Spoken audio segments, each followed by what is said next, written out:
have been great.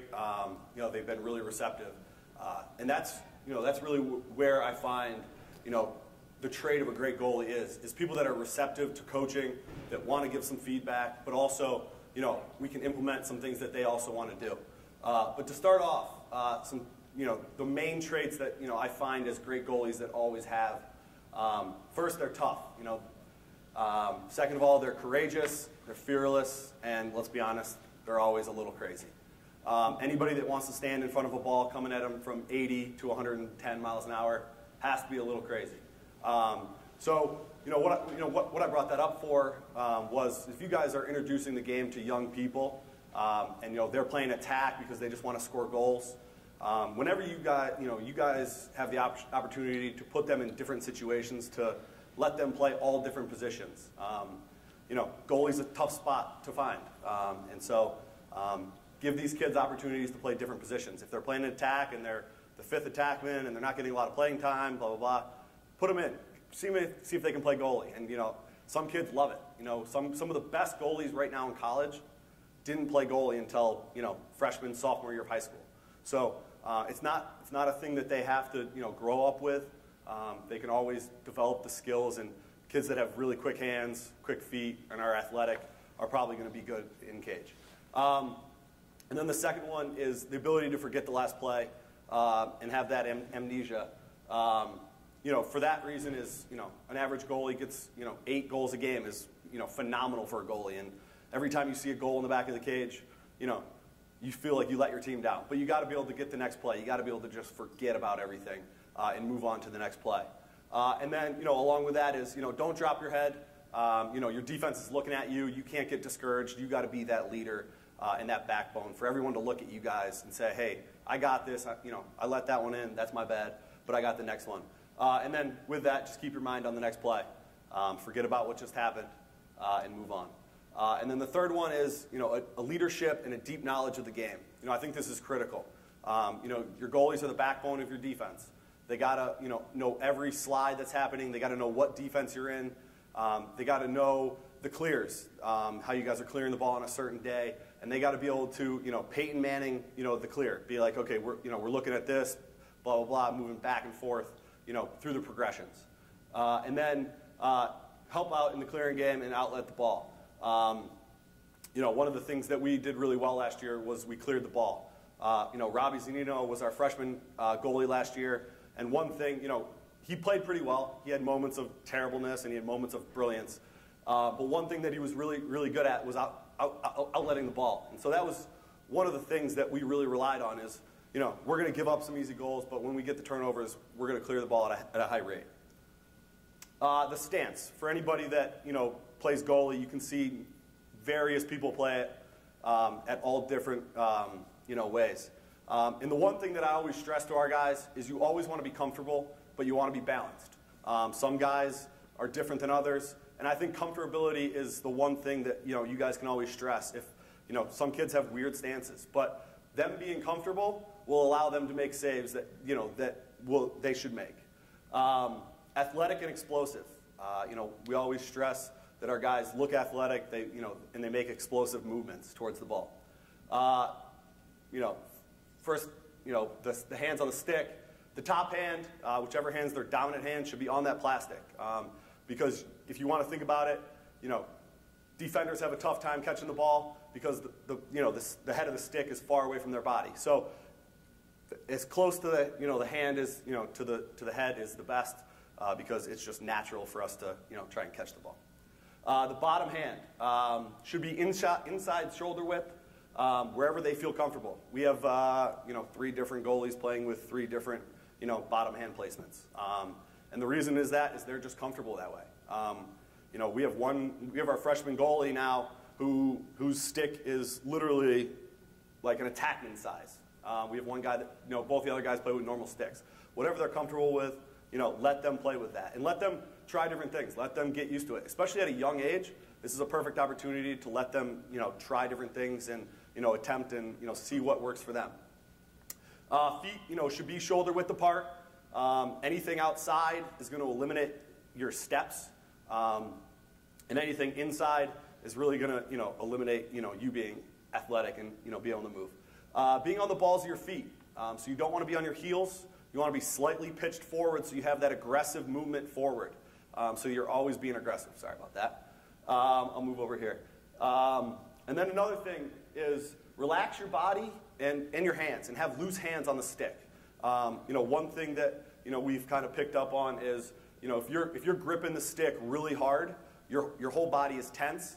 Okay, and so you're gonna have less reactions. Right? Your reactions are gonna be you're really stiff and you're gonna be slow. So if you can get your guys to just relax, calm themselves down, have loose hands on the stick, they'll be able to react faster. Their movements will be a little bit quicker.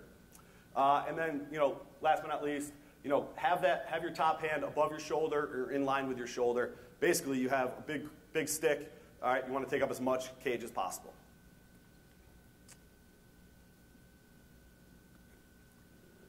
Sorry you can't see this. I just thought this was kind of a cool picture. The other thing they got to be is a great communicator.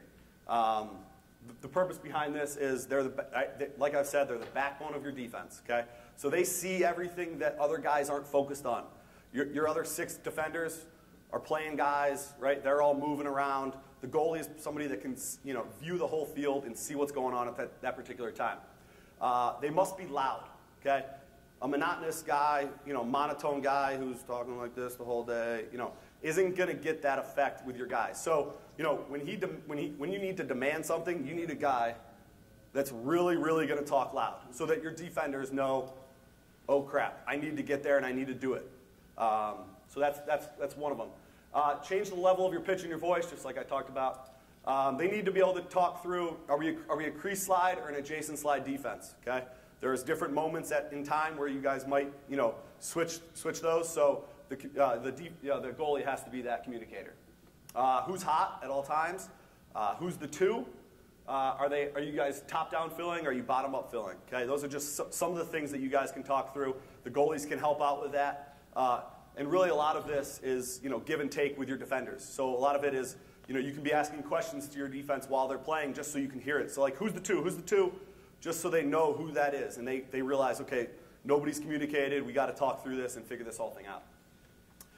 Another thing you guys can help, the goalie can help out is approaches and opponent's hands. I mean, they got to know the opponent's hands for simple reasons is, they throw a pass, your defender's sprinting out to them. At that moment in time, he's probably not paying attention to their numbers. If it's been, a lot of slides and recoveries, they're off their guy, they're off their main guy who they're supposed to be covering. Okay, so if you can help out and know that, hey, Jesse King's driving down the alley and he's a lefty, we probably want to keep him down the right-handed alley, help him out, and then he can also help out with trail and drive calls. If Jesse King's driving down the righty alley, you probably want to trail him to help him so he doesn't have to roll back, and then drive calls are when he gets to about 8 to 10 yards and he's looking to shoot, you really want to drive him out and make sure he rolls back and you force him down the alley even further to give him a weaker shot. The movements. There's 3 arcs that are seen throughout lacrosse. One is a small arc, another is a big arc, and there's a no arc. So the small arc is, if I can draw this really quickly.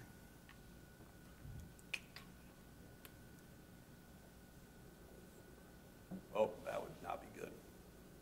We'll do this, ready? Okay, so a small arc I consider playing about a yard or 2 above the cage, not too far. Okay, now what this would do, this is for bigger guys that are less athletic, take up a lot of the cage already. They don't need to move too much. Okay, big arc guys are for smaller guys that have quick reactions.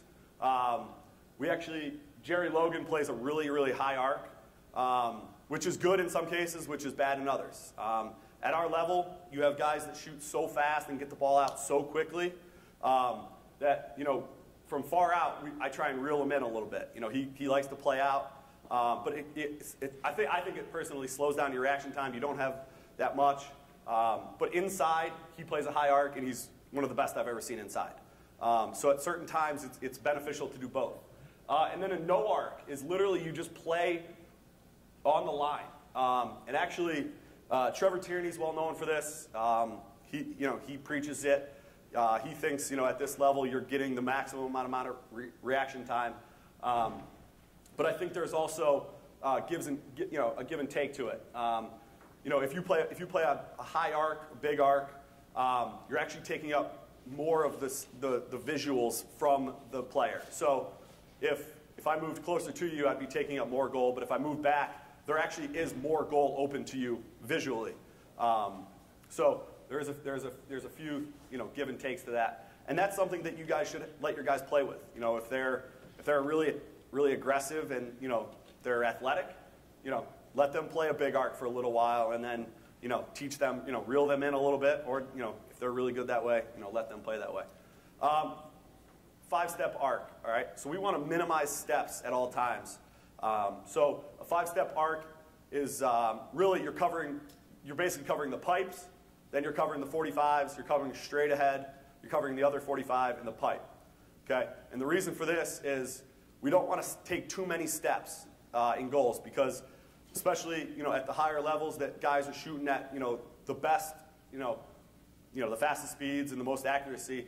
If you're playing goalie here and you take a step as this guy's driving down the alley, he's going to put it far and away, and as this step's taken, you're not going to be able to explode back to the ball. So you want to be really quick in your movements, and you really want to limit those steps. So if people are just false stepping all the time, kind of going like this, try and calm them down, get them out of that whole too many steps. We always talk about trailing the shooter. So let him pass your shoulders, and then you can move. And what this does is it just cuts down angles better. And then never move just to move. You'll see this a lot with guys that get nervous in goal, and some of them move out of the cage. It's better to stay planted and be aggressive, and have that forward lean in you to be that aggressive, and make that save, and just react to it. Because like I said, if you're moving as the guy's shooting, it's going to be really tough. And then never move on an arc when the shooter's winding up, just because they're getting better and better and they're shooting faster and faster. You won't be able to react fast enough with your feet. So just a few drills that we have here. Hand drills. The first thing that our goalies always say is I'm really sore. I'm really sore. Well, if they get stronger, their hand speed's going to increase. It's just a fact. And then whatever they do, make sure it's fast and explosive. That really helps out. Boxers always talk about the speed bag and the punching bag and the heavy bag. Why do they do it? They do it to increase their speed, their conditioning, and everything else. So just a few drills that we do is really simple. Hand-eye coordination drills are really important. Okay, juggling, one of the simpler hand-eye coordination drills you guys can do with each other. And I'll tell you, not many kids know how to do it. I mean, it took 4 months for one of our goalies. Our goalies still can't do it. And it's something that I just don't understand, because I think it's pretty easy. We actually do wall juggling. We actually have a pretty good wall for it. And we're actually juggling against the wall. And what this does is it's kind of just helping our reaction time as well. So they're seeing the ball come back at them.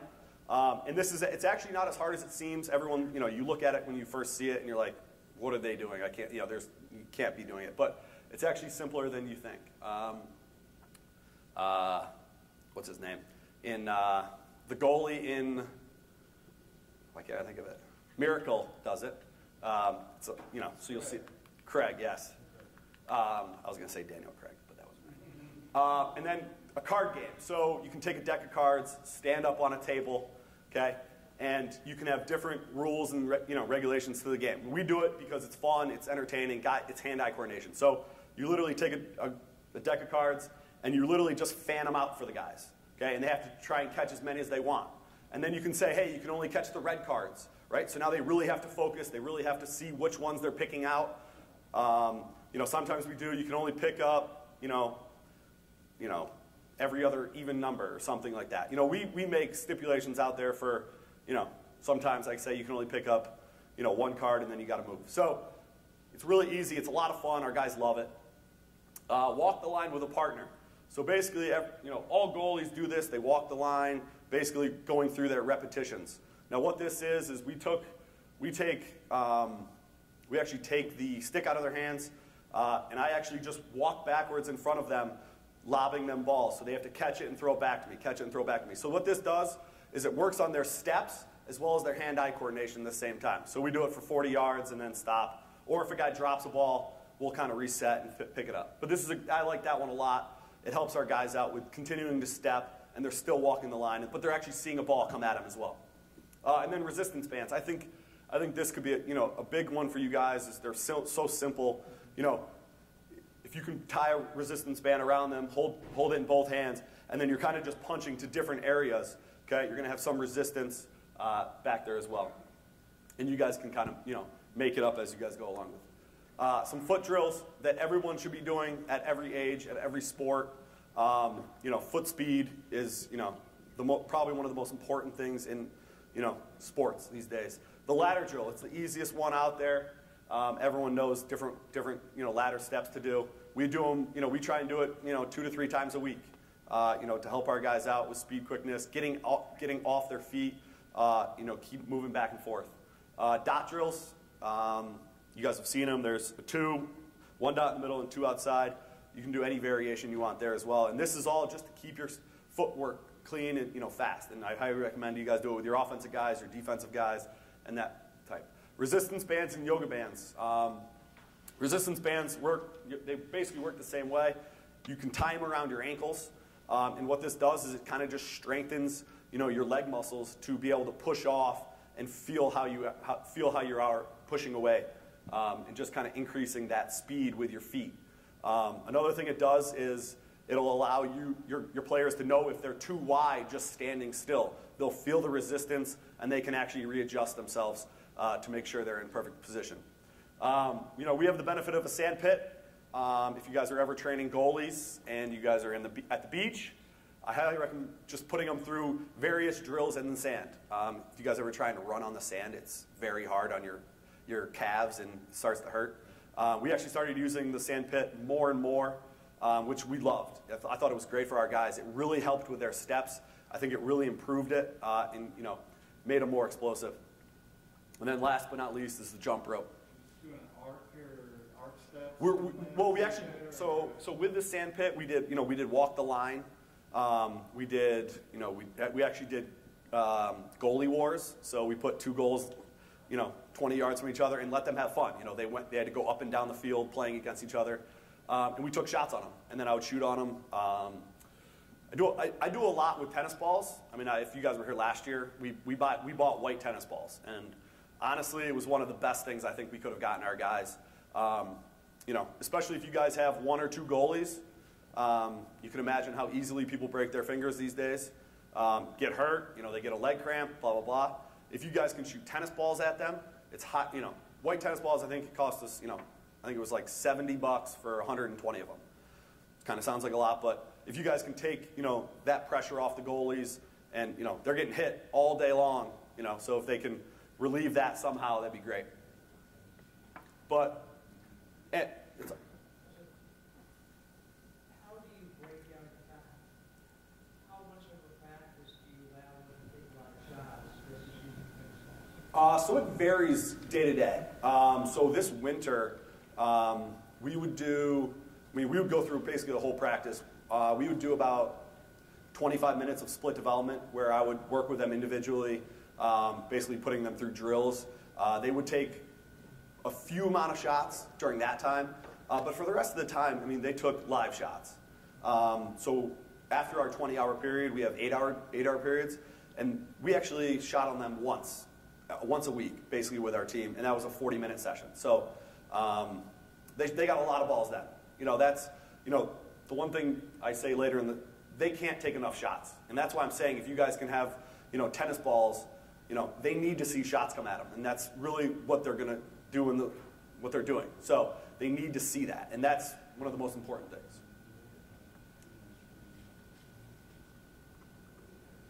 Just some more drills. If you guys were here a year ago, probably at this time, we actually have this rope drill that we do a lot.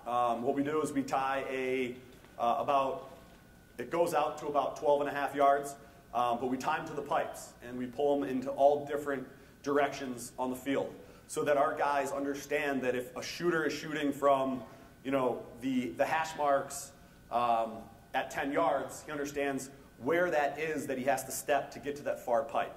And it's just a simple rope that you guys can use. You tie it to the pipes. And basically what this allowed our guys to do is kind of, if they're just stepping, they're not looking behind them, understanding that, okay, I didn't take a big enough step. I didn't take a 45-degree angle. I kind of went down the line and I didn't cover up my pipes. So what this allows them to do is they have to step to that rope to be able to get to it.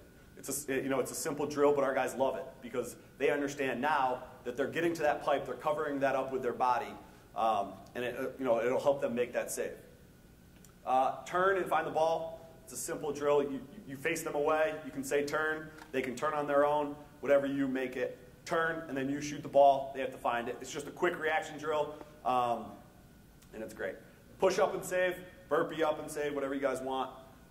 That's just explosive drills that we can incorporate into ours. One that we did this year was, I brought a tennis racket to practice with our tennis balls, and I would literally just fast shoot them at each other. And sometimes we would go slow, and I would just whale them at them. And it really was great for our guys because they got to see a quicker release. The balls came at them a little bit quicker. And also I could go super fast, so they had to react a lot of times at once. Pipe to pipe is basically just having them work and drop step to the pipe. So one thing that we really work on is having our guys drop step into the goal. So they're actually drop stepping back into here. So if a guy was drop stepping, his first step would actually be back into the goal. And what the reason is this, is now he's actually covering up some of the goal. And if you ever notice, if a goalie ever made a save inside this, a ref would never have the audacity to call it a goal. Promise you, because he's moving so quickly. So his first drop step would be from here to inside the pipe. So he's now covering up the backside, and he's actually getting forward, covering up now the pipe. So we work on that a lot, and I think that's very critical for our guys. A, it gives our guys a little bit more time to react. B, they're taking up some of the goal. Oh, sorry. They're taking up some of the goal as they're drop stepping and getting to that far pipe. And then a T-drop is basically, I hold two balls out here. I make them stand about 1.5 yards away from me, and they have to react to which ball drops, and they have to actually step at a 45-degree angle and try and catch it up in the air. It's a great drill for working on their hand-eye coordination, working on their reaction times, and whatnot. So just a few final thoughts. Everything starts and ends with their mind. If they're not in the right place, they're not going to play well. And that's why, confidence with goalies is one of, it's really unique. When they have a lot of confidence, they're going to start playing well. The mental block will reduce your quickness if you're thinking about too many things. Okay, you just got to eliminate all the outside distractions, okay, and put it together. The second thing is relax. Our guys are so amped up before games. They just got to relax, let their bodies just relax, and let their movements be quick. And then, stop the ball by any means necessary. I don't care if you kick it. I don't care if you headbutt it. I don't care if you, grab it out of the air. These guys got to be stopping the ball at any means possible. And then, understand everything that you're involved with, from the clear to the defense to, asking questions in, film room for, rides. If you guys 10-man ride, if you guys do different rides that involve goalies, those guys got to understand that A, their job is, to save the ball first and foremost. They got to save the ball, but they got to be able to help out in other ways. And then just keep it simple. Don't try and overload them with too many things that they're now thinking about. So implement things slowly with these guys and try and, give them pointers, but don't try and overwhelm them. Stretch. Very important that these guys stretch. I mean, they're going to be sprawling all over the field in goal, and so keeping them nimble is great. And then shoot some more on these guys. That's what they like to see. That's why they're playing it. And especially at your levels, the more you guys shoot at them, they're going to say, I don't like this anymore, or B, they're going to love it and they're going to say, keep shooting on me. And that's kind of my thoughts. Any questions? Yes. From a goalie's perspective, it may be different from a defenseman, but are you looking for would you rather have a Jason slide as much as you can, unless it's an inside roll or inside cut? Not necessarily. It just depends on it kind of just depends on how, the defense, how he's comfortable with it. Personally, we crease slide all the time, so we like crease sliding. It allows our goalie to, if they were adjacent sliding, you're going to give up, more on the backside. And, if we can make them roll back, have a time and room, try and get them moving from 10 to 12 yards, that's probably beneficial for us. I would just say, and I mean, if you can keep the attackman outside, it'd be great. And basically, if you think about it, you want to push them down alleys and away from the cage. So if you can keep them in, yeah, I mean, if you can kind of keep them outside, this area, that's what we like to see. We like to see, obviously everyone wants to get as much reaction time as possible. So, I mean, it doesn't really matter if, no goalie's going to say, I like more adjacent sides than crease sides. So. Yes? If the ride is covering everybody but the goalie, do you guys have a rule of thumb for how far you like your goalie to go out before? We actually haven't had a conversation with that. What's your thoughts, Kenny? How far do you want the goalie to go out when he's clearing the ball? If everyone else is shut off. Keep going. Yeah. So. My answer would be, right, there's still got to be attacking and covering some people, right? Yeah. So you got to get those guys to the corner and step them over. Even if they're not covering the goalie, they're still attacking and covering three people, right? Right. So we need to move, and we need to get the attacking that are covering people to the corners and step those guys over. If they're going to match feet, which not a lot of people do, to be honest with you, even at our level, it gets a little confusing sometimes. But if they're going to match feet, then you might have to run the ball over. I also think there's, if you have a really athletic goalie and, he can do that, and they're shutting off, okay, let him do it. I mean, if you have a lumbering goalie that's, that you don't trust, I mean, that's going to be a tough thing for him to get back in the goal coming back if you guys turn the ball over. And the last thing you want to do is, give up a, easy goal on the back end just because, he was trying, I mean, he was trying to make a play, but, I mean, that would be hard, Yes? I don't know if it's been a couple of years, but do you work with the goalies on We were actually. progression of, Yes. as soon as the stage would Yes. If you had the opportunity to hit that from my way, just do that first, or Yeah. do you actually set it up and just go with the flow and get rid of it? So in the past, we've actually been trying to slow the game down a little bit and just make sure we clear the ball. This year, we're actually looking to push the ball a little bit more. So, this year we've kind of focused on our goalies making the save and looking straight up at where the shot came from. Because that initial reaction is the shooter's going to shoot, okay, and he's going to watch his shot. If our guy can get a little lift on him and then break up the field, that's usually going to be the first open spot. We always want to look up the field. Our guys have the tendency to throw the ball over the midline, which is not a good thing. So we've been working a lot on that. So I would say if you have a good guy who's going to outlet the ball really well, look straight at the shooter guy who's breaking up the field, and that guy's going to be more than likely the guy who's going to be first open. Our young kids tend to be any good goalies, but they have a hard time throwing the ball with the goalie stick. Any good drills, or other than just repetition of throwing with a goalie stick, any good drills to help get them better? Honestly, wall ball and partner passing are the two we do all the time.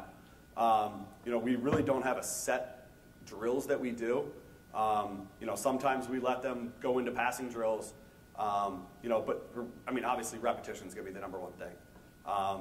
And then just getting used to, throwing. And I would say, keep their hands up and above their shoulders is going to help them out. I would also say check their sticks out. Yeah. If their sticks throw with a ton of lift, it's always going to be tough to throw. You can have plenty of pocket and goalie stick where you're not going to give up rebounds and still have it throw. Yeah, I mean, we still talk about it now that some of our kids have, our attackmen and midfielders have terrible sticks for them. So, make sure you're checking everybody's stick, and make sure that if they're throwing the ball on the ground, there's a problem. I mean, sticks shouldn't be doing that. Just because they can shoot 110 miles an hour, they should be able to make a 10-yard pass. So, yes? Any suggestions for those of us who don't have the luxury of a goalie coach?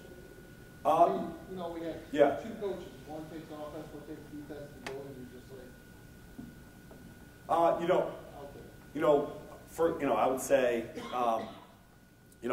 if you guys are breaking up into different things, if you can have somebody take a goalie for 5 to 10 minutes and just kind of work on them, say, hey, you guys are taking 6-on-6 for this 10 minutes. I'm going to take a goalie down here, and just try and manage that.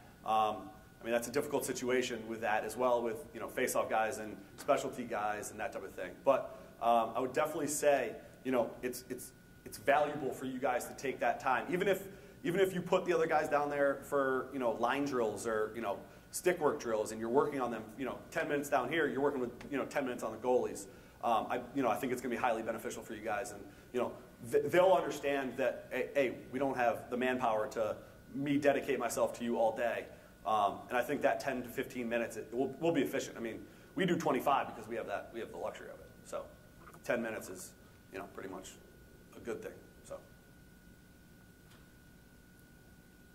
all right, thank you. Casey?